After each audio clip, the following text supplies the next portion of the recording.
Adelante. Bueno, hermanos, vamos a continuar entonces con la siguiente lección que tiene, o esta lección tiene como tema ¿por qué debe todo creyente vivir para Cristo? Está basada en la segunda carta a los Corintios. La segunda carta a los Corintios. Y vamos a iniciar desde el capítulo 4 y es según la materia que tenemos de Romanos es la lección número 16. Lección número 16. Así que vamos entonces a iniciar aquí.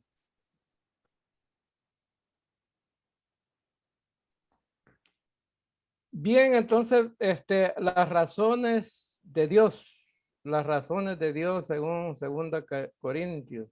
Vamos a ver la primera. Bueno, vamos a ver 5 razones. 5 razones de Dios por qué debe todo creyente vivir para Cristo. Ya hablamos al principio que la salvación es un regalo por gracia solamente, a través de la fe en Cristo solamente. Pero que hemos visto también que la salvación es segura eternamente, que no se pierde. Y hemos visto también que hay consecuencias por vivir carnalmente como creyentes, pero también que esas consecuencias las vive cada creyente en su carnalidad. Es a través de la carne que tenemos dificultades con la vida cristiana. Entonces, lo primero que vamos a ver, ¿por qué Jesucristo es digno? O la primera razón es, ¿por qué Jesucristo es digno de ser glorificado en nuestras vidas? Jesucristo es digno de ser glorificado en nuestras vidas. Ahora vamos a ver un pasaje de la Escritura. 2 Corintios 4 del 1 al 15. Por lo cual, teniendo nosotros este ministerio, según la misericordia que hemos recibido, no desmayamos. Antes bien renunciamos al oculto y vergonzoso, no andando con astucia ni adulterando la palabra de Dios, sino por la manifestación de la verdad, recomendándonos a toda conciencia,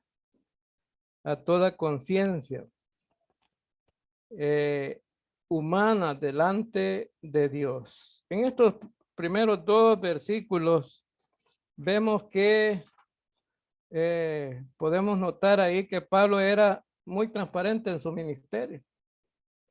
Él no estuvo tratando de ser una persona diferente de lo que era en realidad.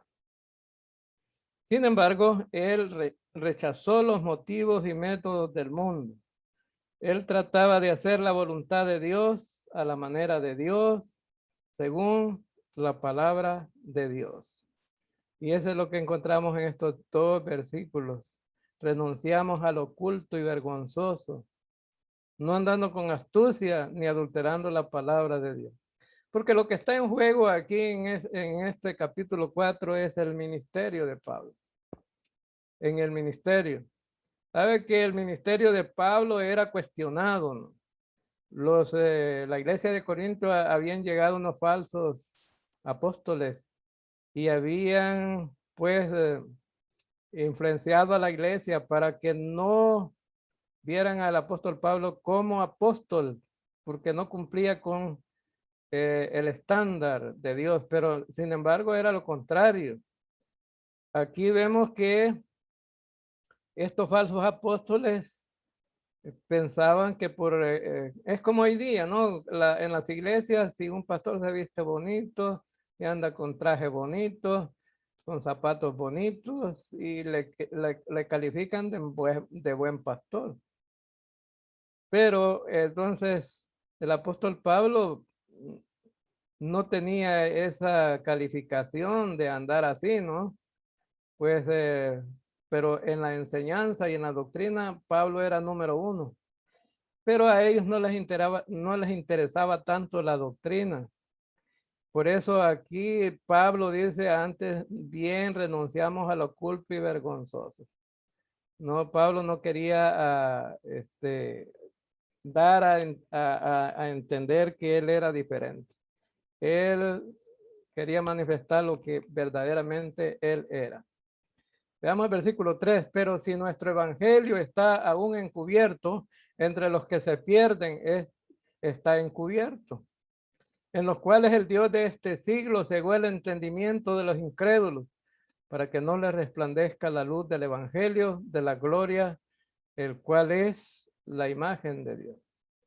Fíjense bien que vemos aquí que en los versículos, en este pasaje que estamos leyendo, aparece muchas veces la gloria de Dios. Ahora la pregunta que tenemos, ¿por qué Jesucristo es digno de ser glorificado? Pero el apóstol Pablo dice aquí que el Dios de este siglo cegó el entendimiento de los incrédulos. Cuando habla de incrédulos, habla de aquellos que no son creyentes. Y dice que el evangelio está siendo encubierto entre los que se pierden. Esto es muy importante poder entenderlo. Ustedes me pueden decir, ¿cómo es que el evangelio es encubierto? Me imagino que ya les enseñaron en las otras lecciones el evangelio de la gracia. El evangelio de la gracia es que 1 Corintios capítulo 15, versículo 3 y 4. Porque primeramente os he enseñado lo que asimismo recibí, que Cristo murió por nuestros pecados, conforme a las escrituras, que fue sepultado y resucitó al tercer día, conforme a las escrituras. Este es el evangelio de la gracia y el que Pablo había predicado. Pero estos hermanos, estos falsos apóstoles estaban encubriendo el evangelio. ¿Cómo lo estaban haciendo? Lo estaban haciendo a través de añadir algo más al evangelio, como hoy día la gente le añade al evangelio. Por ejemplo, tenemos muchos tipos de evangelio predicados hoy día. El evangelio social. El evangelio social, los que predican este evangelio dicen, basta con ayudarle a la gente para que tenga lo que necesite y eso es suficiente para Dios y de esa manera van a ser salvos. El evangelio psicológico, a ese se dan muchos en las iglesias hoy día, porque el evangelio psicológico es aquel que hace reír a la gente en el culto, pero no le interesa enseñar doctrina, sino hacer que la gente se sienta contenta. Está el evangelio también el evangelio de la prosperidad. El evangelio de la prosperidad le interesa a la gente que crea que Dios le va a dar dinero, riqueza, salud, casa nueva, carro nuevo. Ese es el evangelio de la prosperidad. Y que los creyentes no deben de enfermarse, pero es una gran mentira. Entonces, de esa manera está encubriendo el evangelio, añadiéndole al evangelio correcto. Y de esa manera la gente tiene un mensaje diferente. Ahora entonces, ¿cuál es el interés? Dice que el Dios de este siglo, Satanás, va a usar a hombres muy dotados, quizás que tienen mucho, a lo mejor mucho carisma religioso dentro de la iglesia para encubrir el evangelio y a lo mejor pues el evangelio verdadero nunca va a ser predicado. Pero, ¿qué es lo que va a pasar? Los incrédulos se van a perder porque nunca van a escuchar el mensaje verdadero para la salvación. Y también en esas megas iglesias a lo mejor la mayoría no son creyentes, no son salvos. Y por eso no debemos de estar afanados con esas megas iglesias o sintiendo envidia de ellas porque realmente a lo mejor no son salvos. Pero vemos aquí entonces que este pasaje es muy importante. Miren, aquí dice, el evangelio de la gloria de Cristo. Y el propósito es que Jesucristo sea glorificado en nuestras vidas. Porque no nos predicamos a nosotros mismos, sino a Jesucristo como Señor y a nosotros como vuestros siervos por amor de Jesús. Porque Dios que mandó que de las tinieblas resplandeciese la luz, es el que resplandeció en nuestros corazones, para iluminación del conocimiento de la gloria de Dios en la faz de Jesucristo. Pero tenemos este tesoro en vasos de barro, para que la excelencia del poder sea de Dios y no de nosotros, que estamos atribulados en todo, mas no angustiados, en apuros, mas no desesperados, perseguidos, mas no desamparados, derribados, pero no destruidos. Y vemos aquí también en estos versículos, para que la excelencia del poder de Dios, es que estamos dándole la honra y la gloria a Cristo. Ahora veamos entonces, llevando en el cuerpo siempre por todas partes la muerte de Jesús, para que también la vida de Jesús se manifieste en nuestros cuerpos. Porque nosotros que vivimos siempre estamos entregados a muerte por causa de Jesús, para que también la vida de Jesús se manifieste en nuestra carne mortal. De manera que la muerte actúa en nosotros y en vosotros la vida, pero teniendo el mismo espíritu de fe, conforme a lo que está escrito, creí, por lo cual hablé. Nosotros también creemos, por lo cual también hablamos, sabiendo que el que resucitó al Señor Jesús, a nosotros también nos resucitará con Jesús y nos presentará juntamente con vosotros. Ahora, una cosa interesante. Vemos aquí que Dios es digno de ser glorificado. Pero ahora Pablo nos ha presentado una lista de sufrimientos en todos estos versículos. ¿Y por qué Pablo decidió sufrir? ¿Por qué Pablo decidió sufrir a pesar de las dificultades que estaba viviendo? Él no se echó atrás. Noten que vemos aquí que en este versículo, hasta el versículo 14, vemos una cosa que nos debe llamar la atención. Terminando la lista de los sufrimientos, en el versículo 15, dice, porque todas estas cosas padecemos por amor a vosotros, para que abundando la gracia por medio de muchos, la acción de gracia sobreabunde. La acción de gracia sobreabunde. Entonces, vemos aquí que el interés de Pablo era todos los creyentes y toda aquella gente que no habían sido salvos. Su interés era llevar el evangelio más allá. Por eso dice, por amor a vosotros. Entonces, vemos aquí que cuando los demás los puedan oír el evangelio, van a dar gracias a Dios. No sé si ustedes dan gracias a Dios por haber sido salvos por medio de la gracia, pero yo siento mucha gratitud, mucha gratitud por lo que Dios ha hecho en mi vida. ¿Cómo, de qué manera yo he sido salvo? Y es por eso Pablo dice que él se interesó por que la gracia se diera a conocer a muchos y a través de esos conocer o dar acciones de gracia. Y aquí dice para la gloria de Dios. ¿Por qué debemos de vivir para Cristo? Bueno, para la gloria de Dios, para que Dios sea glorificado en todo. En Hebreos capítulo 13, verso 20 al 21, dice el Dios de paz que resucitó de los muertos a nuestro Señor Jesucristo, al gran pastor de las ovejas, por la sangre del pacto eterno, os haga actos en toda obra buena, para que hagáis su voluntad, haciendo él en vosotros lo que es agradable delante de él por Jesucristo, el cual sea la gloria por los siglos de los siglos. Amén. Vemos aquí también otra vez, el cual sea la gloria por los siglos de los siglos. Amén.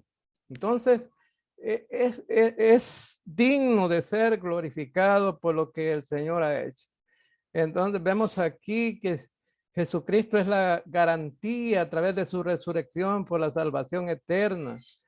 Ahora vemos aquí que nosotros hemos sido llamados para hacer la voluntad, y al hacer la voluntad de Dios, y al hacer la voluntad de Dios, la gloria sea para él por los siglos de los siglos. En 1 Corintios dice: si pues coméis o bebéis, hacéis otra cosa, hacerlo todo para la gloria de Dios. Estos corintios, cuando estaban tomando la cena del Señor, no la estaban haciendo correctamente. Se emborrachaban, eran glotones y no compartían. Eso no es la comunión. Estaban fuera de la comunión. Pero Pablo les insta y les llama: todo lo que hagan, háganlo para la gloria de Dios. Hacerlo todo para la gloria de Dios. En el Salmo 19, versículo 1 dice: los cielos cuentan la gloria de Dios y el firmamento anuncia la obra de sus manos. Te fijas, hermano, que hasta la naturaleza le da la gloria a Dios. Entonces, y si la naturaleza le da la gloria a Dios, ¿por qué no le vamos a dar nosotros la gloria a Él también? Vamos a ver al segundo punto, literal B, porque es una decisión sabia a la luz de la eternidad. Es una decisión sabia a la luz de la eternidad. ¿No es interesante esto? Las cosas que no se pueden ver son eternas a la luz de la eternidad, que es lo más importante. Vamos a ver el pasaje, porque es una decisión sabia a la luz de la eternidad. Y dice en el versículo 16 del capítulo 4, por tanto no desmayamos, antes aunque este nuestro hombre exterior se va desgastando, el interior no obstante se renueva día en día, porque esta leve tribulación momentánea produce en nosotros un cada vez más excelente y eterno peso de gloria. No mirando nosotros las cosas que se ven, sino las que no se ven. Pues las cosas que se ven son temporales, pero las que no se ven son eternas. Como decíamos nosotros antes, ¿en qué cosas estás interesado tú? ¿A dónde estás tú en este cuerpo? ¿Estás pensando en las cosas pasajeras de este mundo o en las cosas que son eternas? Fíjate que dice ahí: las que ven son temporales, pero las que no se ven son eternas. ¿Qué es lo que se ve aquí? Lo que se ve aquí es lo que tú haces diariamente en tu vida cotidiana. Se ven tus negocios, tu casa, tu familia, se ven tus hijos, se ve el estudio de tus hijos, se ve, bueno, todo lo que tú quieras hacer aquí. Eso se puede ver. Y también se puede notar tu vida práctica como creyente en la iglesia y fuera de la iglesia. Ahora la dificultad más grande que tenemos los creyentes es que perdemos la perspectiva o el punto de vista de lo eterno y nos centramos en las cosas temporales de esta vida. Pero todo eso va a quedar aquí. Eso no se va a quedar aquí. Entonces, imagínate, en la línea del tiempo, yo no sé a todos los estudiantes qué edad tienen, no sé cuánta edad o cuánto tiempo tienen de ser creyentes, no lo sé. Pero solamente te voy a poner una idea o un ejemplo aquí. En el Salmo 90:10 dice que los días de nuestra edad son 70 años. Y si en los más robustos son 80 años. Con todo, su fortaleza es molestia y trabajo, porque pronto pasan y volamos. Cuando dice pronto pasan y volamos, significa que nos vamos de esta tierra.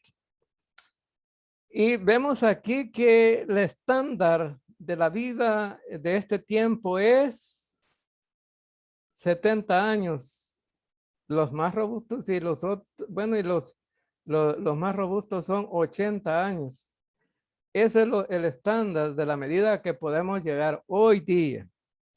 Pero la ilustración que te voy a poner, si haces una línea del tiempo, y tú pones allí en esa línea del tiempo, no sé si tenemos que no, y haces ahí en esa línea del tiempo, marca cuando confiaste en Cristo. Imagina que alguien tenga 40 años y para llegar a 70 te faltan 30. Si Dios te permitiera 30 años allá, ¿en qué los vas a utilizar? ¿En qué los vas a utilizar? ¿Los vas a utilizar para tus cosas, para tus tareas, o vas a usar ese tiempo para servir a Dios? Es una decisión sabia a la luz de la eternidad si dedicamos tiempo al Señor. Dedicamos tiempo al Señor porque la mayoría de nosotros le dedica tiempo para otras cosas. A veces tenemos 2 cultos a la semana y algunos logran llegar a un culto y a otros a ninguno. Es decir, que desperdiciamos tiempo. No tenemos esa perspectiva de lo eterno. Y para tener esa perspectiva de lo eterno tenemos que estar en comunión con Dios. Tenemos que estar siempre pegados a la vida verdadera. En donde vemos ahí que muchas veces perdemos esa perspectiva de lo eterno. Ahora, si usted quiere tomar una decisión sabia para vivir para Cristo, haga la luz de la eternidad, pensando en las cosas eternas. Fíjate bien que puedes ganar mucho aquí, mucho dinero, puedes hacer mucho aquí, pero eso se va a quedar aquí. Entonces, lo que el Señor te promete es eterno allá. Pero para muchas cosas dependen de lo que tú hagas aquí. Te voy a poner un ejemplo, los galardones, los premios que el Señor te va a dar, depende del servicio que prestes aquí y cómo lo hagas también. Porque muchos sirven al Señor porque el pastor les dice, tienes que hacer esto, tienes que hacer lo otro, pero lo hacen de mala gana. No, al Señor no se le sirve así. Tiene que ser para la gloria de Dios. Es decir, con ese buen deseo de servir, te ha dado dones espirituales para que tú lo pongas a la disposición de otros ser creyentes y para la gloria de Dios. Muchos se van a llevar sorpresas allá en el tribunal de Cristo. Dice, pero yo predicaba todos los días. Sí, pero lo hacías en la carne. Eso no va a tener ninguna recompensa. Pero si lo haces para la gloria de Dios, entonces sí, va a tener recompensa. Cuando Pablo escribe acerca del tribunal de Cristo es porque los hermanos en Corintios estaban peleando por las posiciones que ocupaban, si habían hecho grupos, uno era de Pablo, Pedro, de Apolos, de Cefas, bueno, de todos ahí, y otros de Cristo, y había una división y Pablo les dice, son carnales ustedes. El ministerio se hace para la gloria de Dios. Aún el ministerio más insignificante que tú piensas que hay. Entonces, vemos aquí que en la línea del tiempo, ¿cuánto tiempo te resta o te queda de tiempo para servir al Señor? Algunos tendrán 50, 60, ya te queda muy poco tiempo. Pero ¿cómo vas a servir al Señor? ¿Cómo vas a servir al Señor? Eso es lo importante aquí. Y vemos en Santiago, capítulo 4, versículo 3 al 17, que vamos ahora, los que decís, hoy y mañana iremos a tal ciudad y estaremos allá un año y traficaremos y ganaremos. ¿Cuánto no sabéis lo que será mañana? Porque ¿qué es vuestra vida? Ciertamente es neblina que se aparece por un poco de tiempo y luego se desvanece. Entonces nosotros pensamos como estos hombres a los que Santiago escribió. Estaban pensando en las cosas temporales aquí, pero la vida se va rápido. Y al final de la vida, algunos se quejan a la hora de la muerte, dicen, se me fue el tiempo y no servía al Señor. Por eso tenemos que tener nosotros esa decisión sabia, pensando también en las cosas eternas o pensando en la eternidad. Ahora, cuando el Señor te dé ministerios allá, cuando bajemos del tribunal de Cristo y de la boda del Cordero y bajemos al milenio, allí van a haber ministerios. Ministerios como gobernar una ciudad, ministerios como servicio al Señor también. Algunos dicen, eso quisiera yo, ser un gobernante ya. Para ser un gobernante ya tienes que servir aquí y tienes que hacerlo a la manera de Dios, no a la manera del hombre. Y dice Santiago, en lugar de lo cual deberías decir, si el Señor quiere, viviremos y haremos esto o aquello. Pero ahora os jactáis en vuestras soberbias. Toda jactancia semejante es mala. Y el que sabe hacer lo bueno y no lo hace, le es pecado. ¿Cuántos de nosotros pecamos todos los días por no hacer lo bueno? Hacer lo bueno sería buscar a Dios, servir a Dios, alabar a ese Dios soberano, pero muchas veces no lo hacemos. Punto número literal C, por las cuentas personales que cada creyente dará un día a Jesucristo. Por las cuentas personales que cada creyente dará un día a Jesucristo. Qué importante esto, ¿no? Capítulo 5 de 2 Corintios 1 al 11.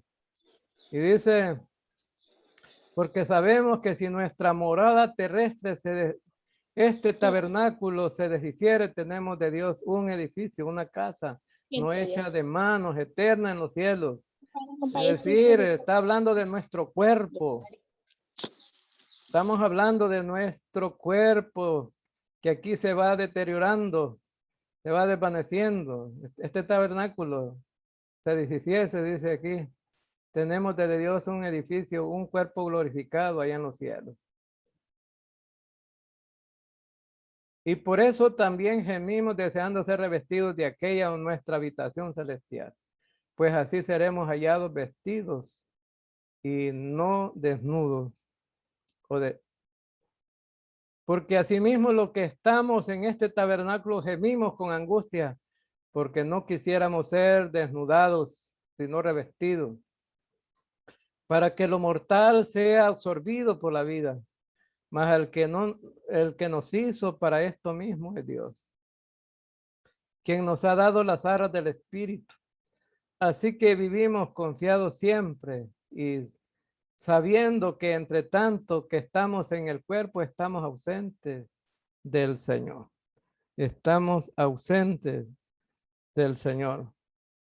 Ahora, este cuerpo terrenal está cada día pereciendo, pero tenemos un edificio, dice el Señor. Una casa hecha no de manos, eterna en los cielos. Tenemos un cuerpo glorificado esperándolos en la gloria. Ahora bien, Pablo sabía dónde iba a pasar la eternidad, tal como cada creyente genuino en Jesucristo puede tener seguridad que estar ausente del cuerpo y estar presente al Señor. Pablo sabía a dónde iba si moría. Ausentes del cuerpo y presentes al Señor. Si morimos ahora, hermanos, ausentes del cuerpo y presentes al Señor.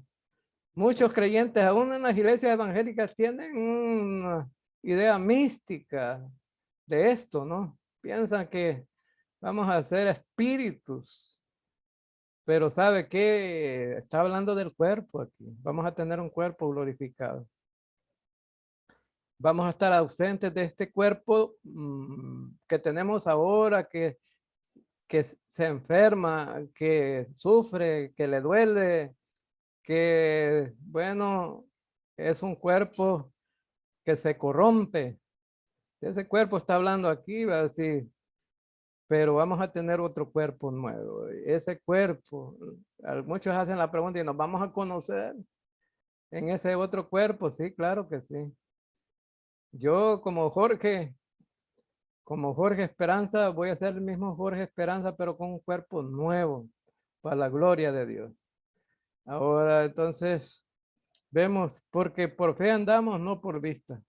Pero confiamos y más quisiéramos estar ausentes del cuerpo y presentes al Señor.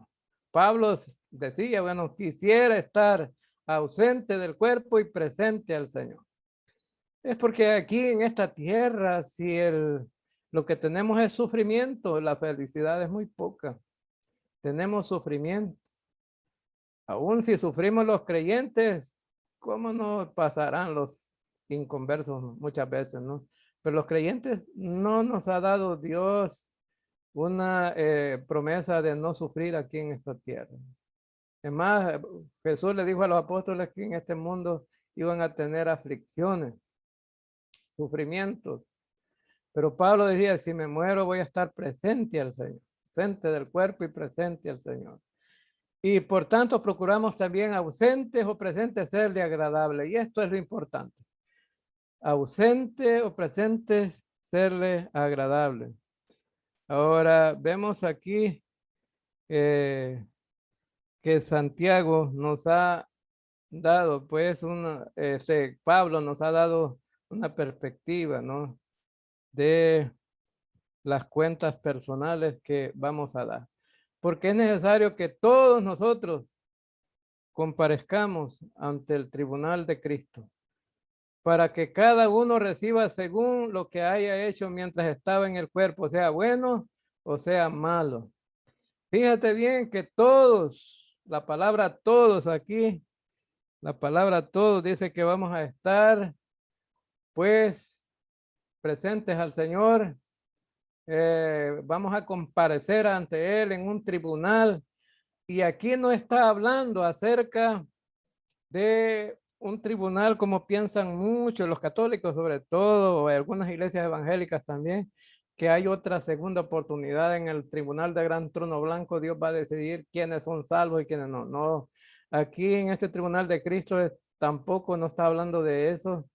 Está hablando de un juicio para las obras, no para el juicio para los creyentes que ya son salvos. ¿Qué es lo que va a ser juzgado? Las obras de los creyentes. Cuando dice sea bueno o sea malo, ¿pueden los creyentes hacer cosas buenas aquí y cosas malas? Sí, podemos hacer cosas buenas. ¿Por qué? ¿Cuál es lo malo que Dios va a ver allá de los creyentes allá en el tribunal de Cristo? Que hiciste las cosas en la carne y no las hiciste para la gloria de Dios. Decir, fuiste a predicar y dijiste delante de toda la congregación, he ganado 20 almas para Cristo. Tú no has ganado nada. Es más, quien convence a la gente de pecado es el Espíritu Santo. Es decir, nosotros no ganamos nada, es decir, nosotros solamente somos instrumentos al servicio del Señor. Somos como la cañería que lleva el agua. Lo importante no es tanto la cañería, sino el agua. Eso es lo que da vida. Entonces, lo importante es que nosotros, Dios usa nuestra boca para predicar el evangelio y el Espíritu Santo convence a la gente de pecado y el trabajo lo hizo Él, de convencer. Nosotros simplemente somos instrumentos. Lo malo es que tú te jactes de lo que haces. Es decir, eso no va a tener ninguna recompensa, ningún galardón. No va a ser premiado allá. Entonces vemos aquí que desde el punto de vista de la escritura, Pablo sabía dónde iba a ir, pero también sabía que un día vamos a presentarlos en el tribunal de Cristo.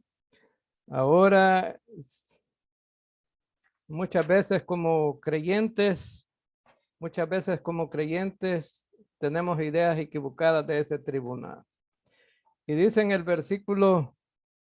eh, en el versículo 11, conociendo pues el temor del Señor. Conociendo el temor del Señor. Persuadimos a los hombres, pero a Dios les es manifiesto lo que somos, y espero que también lo sean vuestras conciencias. Persuadimos a los hombres y espero que también vuestras conciencias. Ahora vemos aquí en este versículo 11 que cuando Pablo predicaba, lo hacía en el temor del Señor, pero no lo hacía con miedo, es decir, lo hacía eh, por las cuentas personales que iba a hacer para la gloria de Dios. Bien. Y aquí encontramos el tribunal de Cristo, ¿no? Fíjate bien en esta ilustración. Un día Dios va a decir, buen siervo y fiel.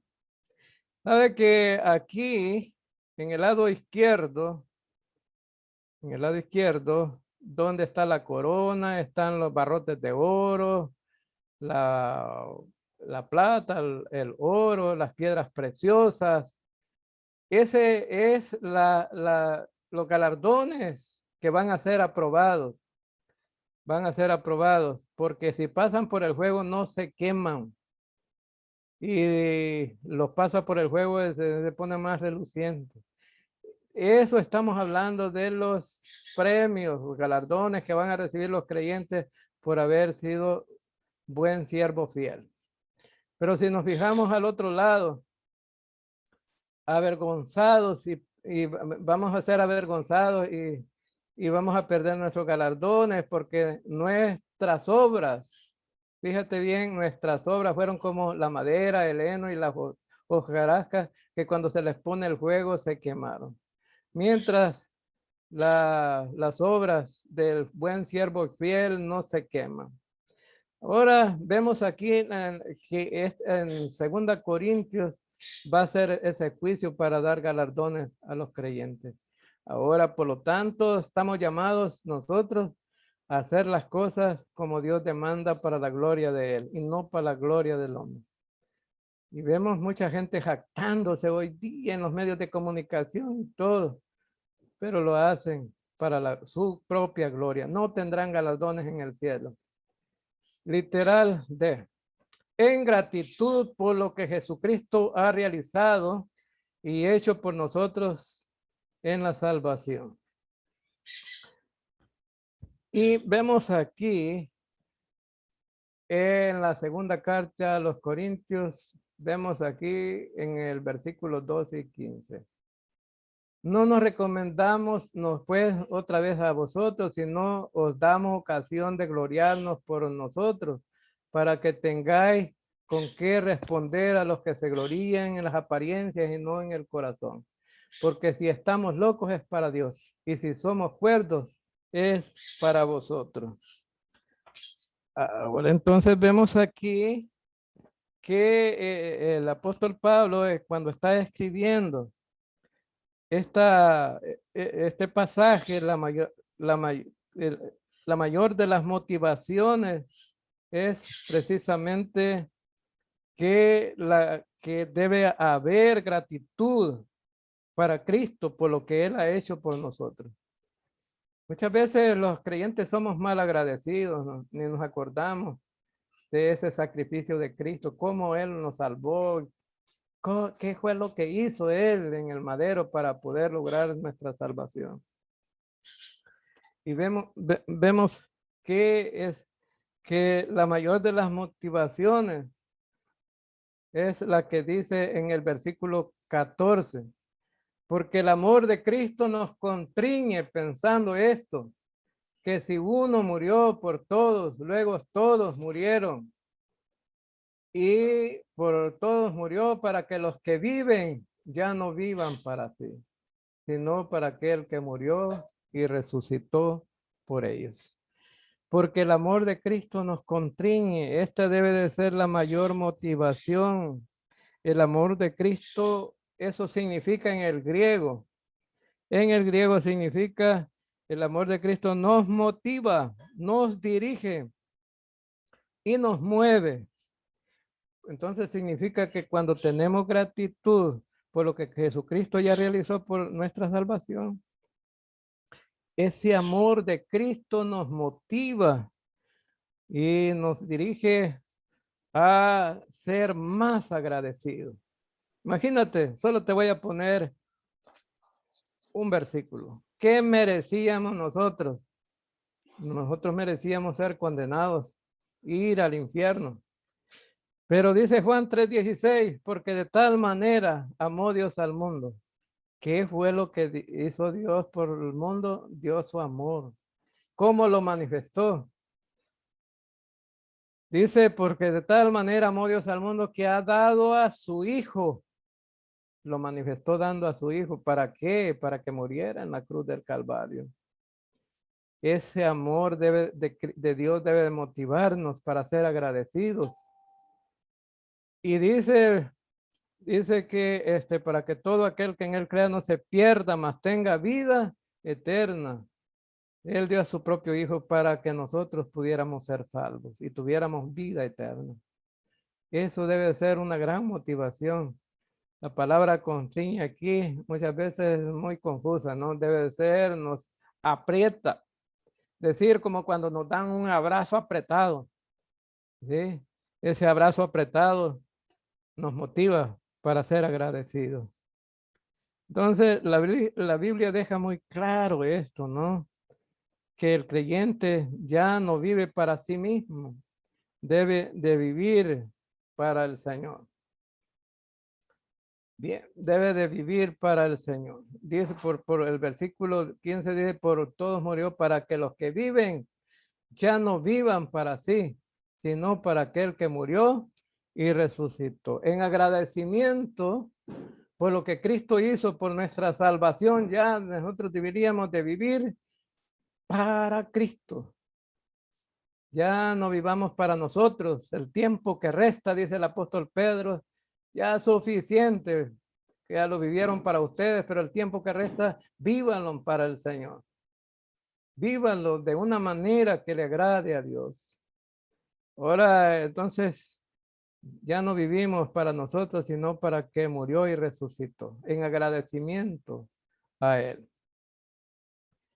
Y también tenemos el literal debido a quienes somos en Jesucristo y los privilegios que tenemos como embajadores de Cristo. Capítulo 5, versículo 16 al 21. Debido a quienes somos en Jesucristo y los privilegios que tenemos como embajadores de Cristo. Bueno, entonces vemos aquí en este punto número 5, o literal vemos aquí algo muy importante. Y necesitamos quizás que lo razonemos detenidamente. Muy importante, necesitamos razonarlo detenidamente. Y dice que en el versículo 16, de manera que nosotros de aquí en adelante a nadie conocemos según la carne.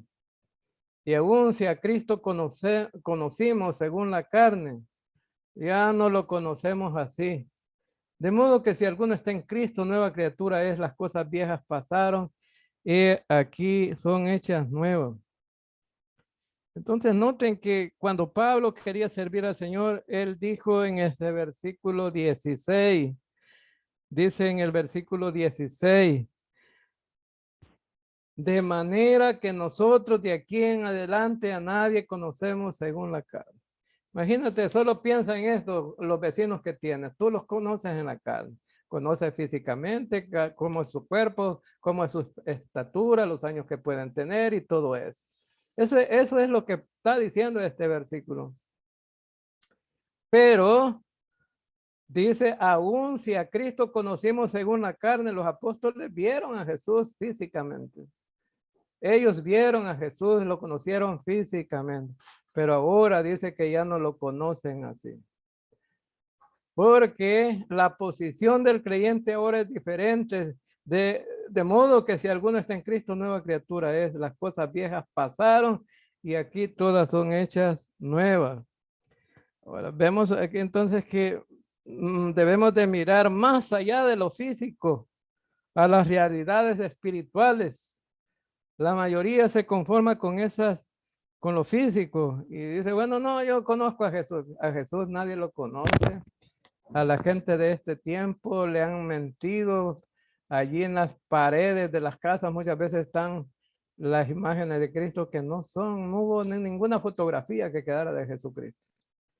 Puede ser la fotografía de cualquier persona. Ahora, pero espiritualmente sí lo conocemos.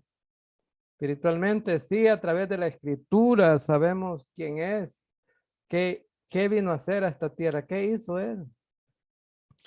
Entonces, antes de ser salvos, veíamos las cosas tales como las vemos físicamente, ¿no? Pero ahora debemos de ver las cosas desde el punto de vista espiritual. Eso es lo que está diciendo Pablo. Ahora el resultado de haber cambiado nuestra posición, Dios también cambia nuestra perspectiva o el punto de vista de las cosas. Según ese versículo 17, somos nuevas criaturas. Debemos de verla desde el punto de vista espiritual. Versículo 18, y todo esto proviene de Dios, quien nos reconcilió consigo mismo por Cristo y nos dio el ministerio de reconciliación.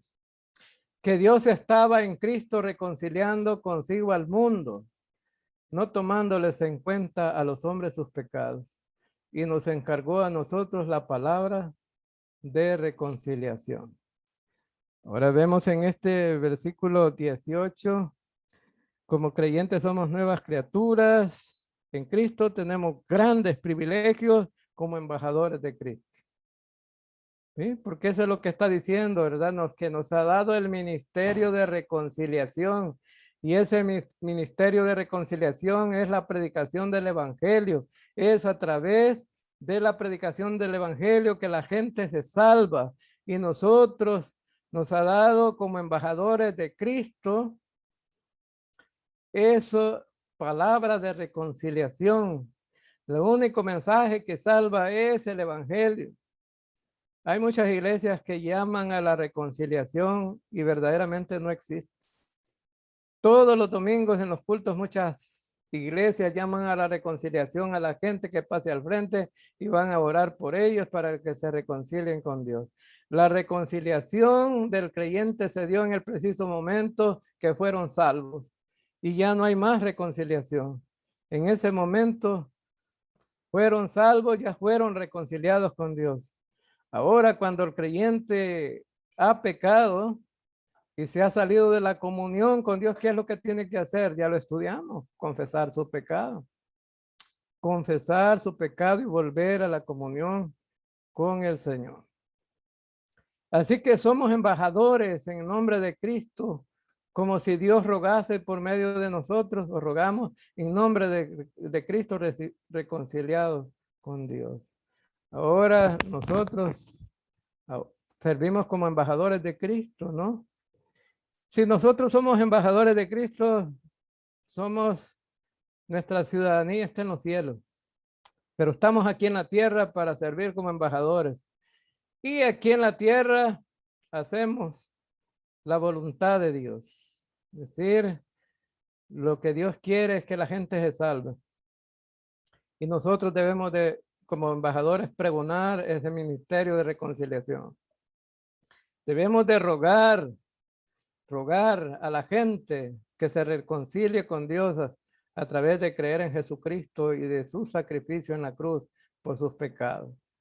Al que no conoció pecado, por nosotros lo hizo pecado, para que nosotros fuésemos hechos justicia de Dios en él.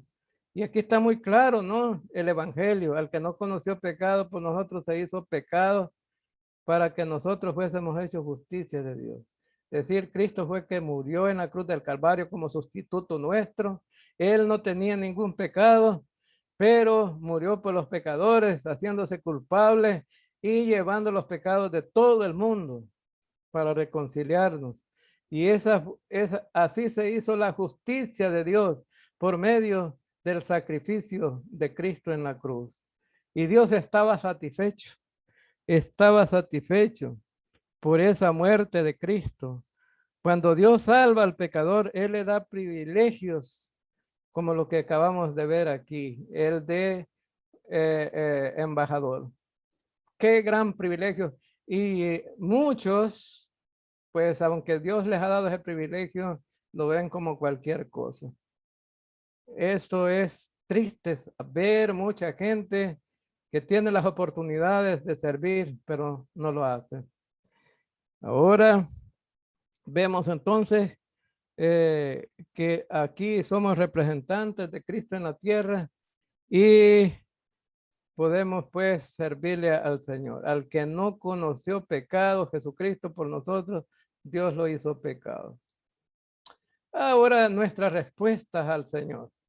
Después de haber estudiado estos 5 puntos en cuanto a lo que verdaderamente, por qué debemos de vivir para Cristo, entonces, ¿cuál debe de ser nuestra respuesta ahora? Y este es un desafío para cada uno de nosotros en esta tarde.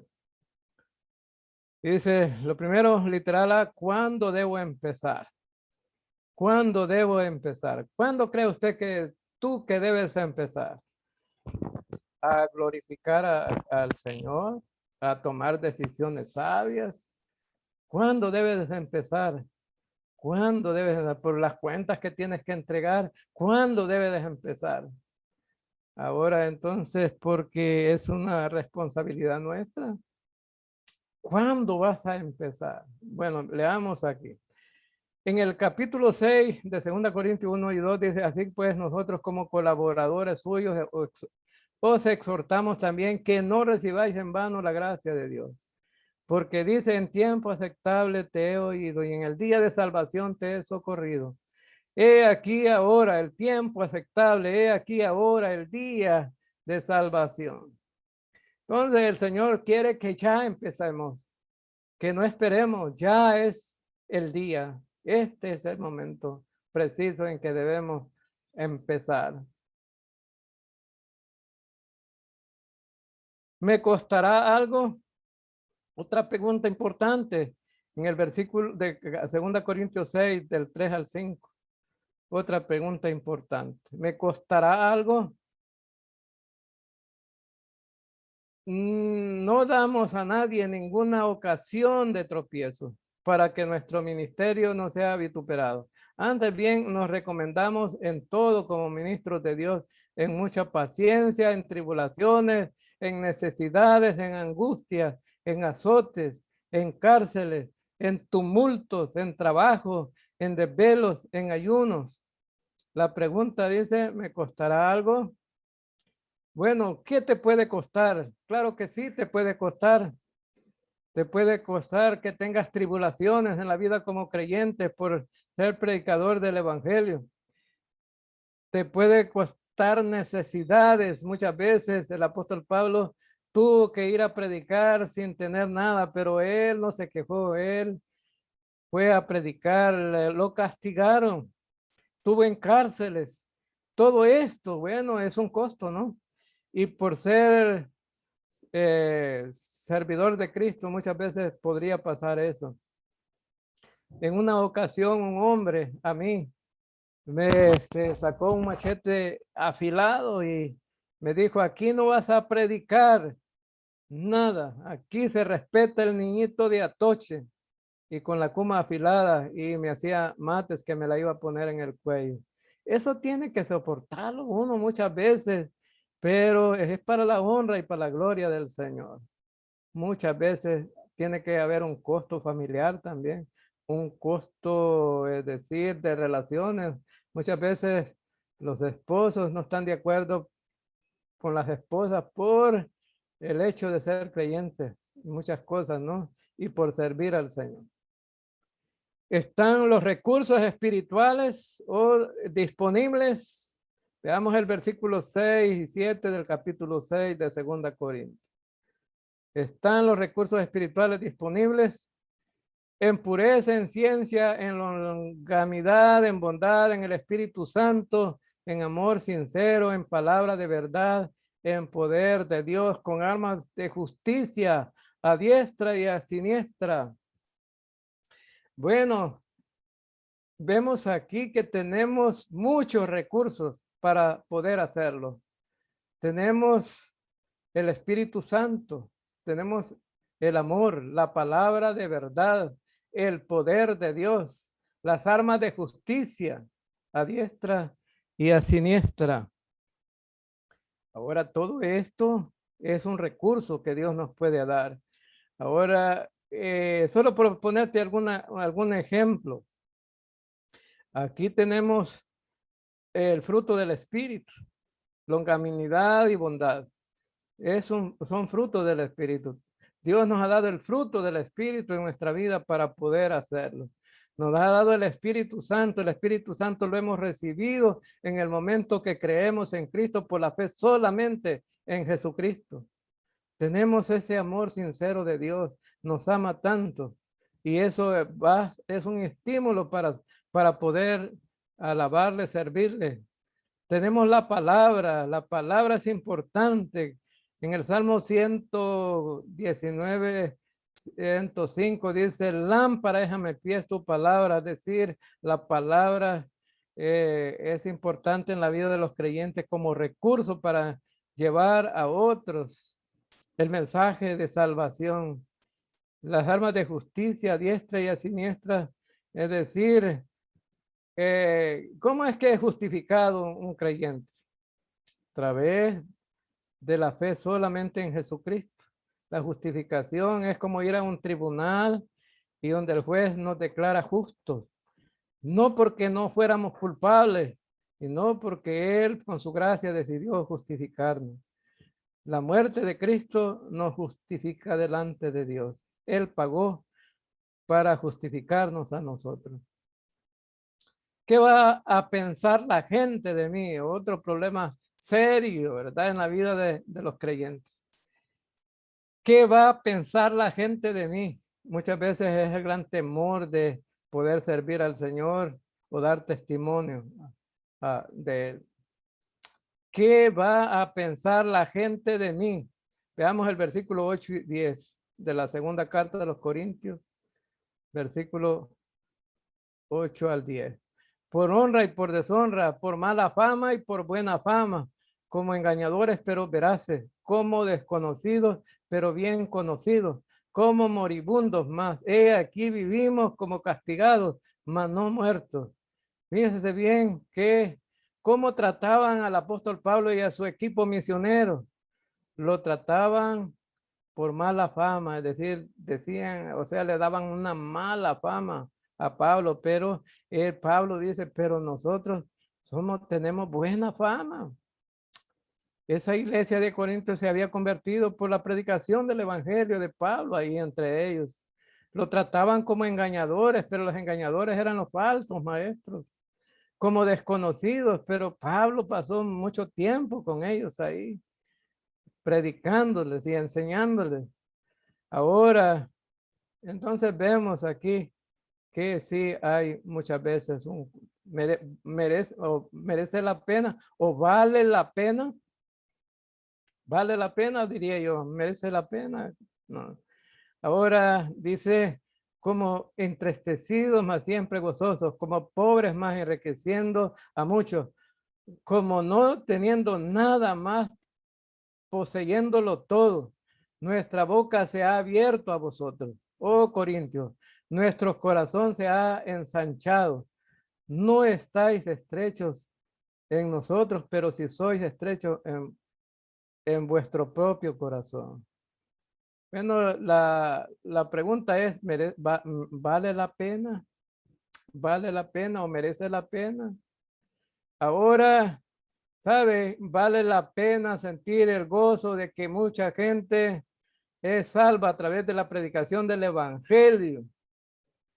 Y por eso Pablo dice, nuestra boca se ha abierto a vosotros, oh Corintios, y su corazón también, porque Pablo amaba a esta iglesia. Entonces, no estáis estrecho en nosotros, pero sí, Pablo les dice a ellos que ellos sí han cerrado su corazón para ellos, pero que Pablo dice, nuestro corazón está abierto para ustedes. Vemos aquí que vale la pena, dice Pablo, tener sufrimiento a pesar del rechazo y todo, pero vale la pena seguir, continuar con el ministerio.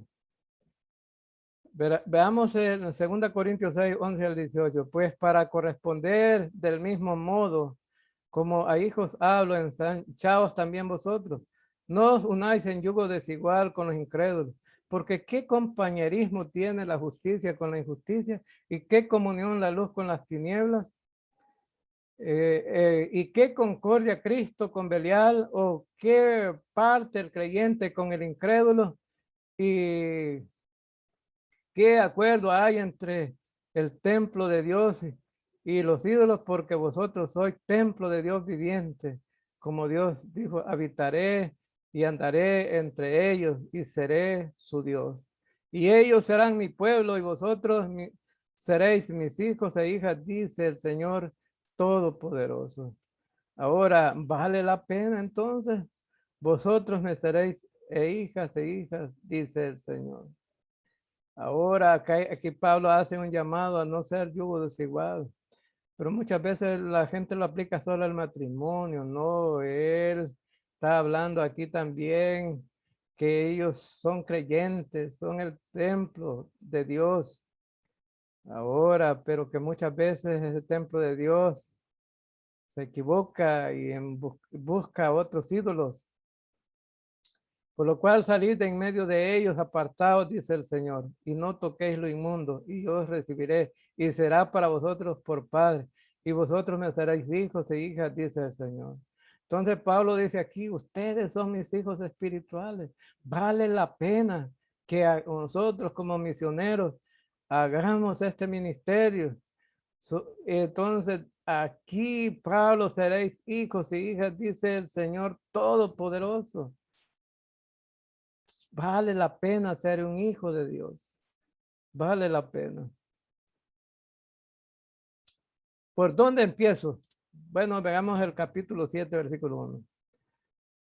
Así que, amados, puesto que tenemos tales promesas, limpiémonos de toda contaminación de la carne y de espíritu, perfeccionando la santidad en el amor de Dios. Ahora, fíjense bien lo que dice, dónde debemos de empezar. Limpiémonos de toda contaminación de la carne y de espíritu. Entonces, debemos de empezar perfeccionando nuestra vida espiritual. Buscar la santidad del Señor. Vemos aquí, tenemos que buscar la santidad del Señor.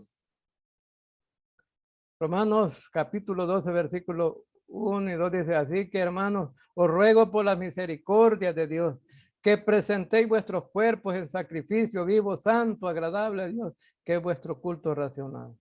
No os conforméis a este siglo, sino transformados por medio de la renovación de vuestro entendimiento, para que comprobéis cuál sea la buena voluntad de Dios, agradable y perfecta. Qué maravilloso, ¿no? El apóstol Pablo, cuando escribe la carta a los romanos, dice que no nos conformemos a este siglo o a este tiempo. Significa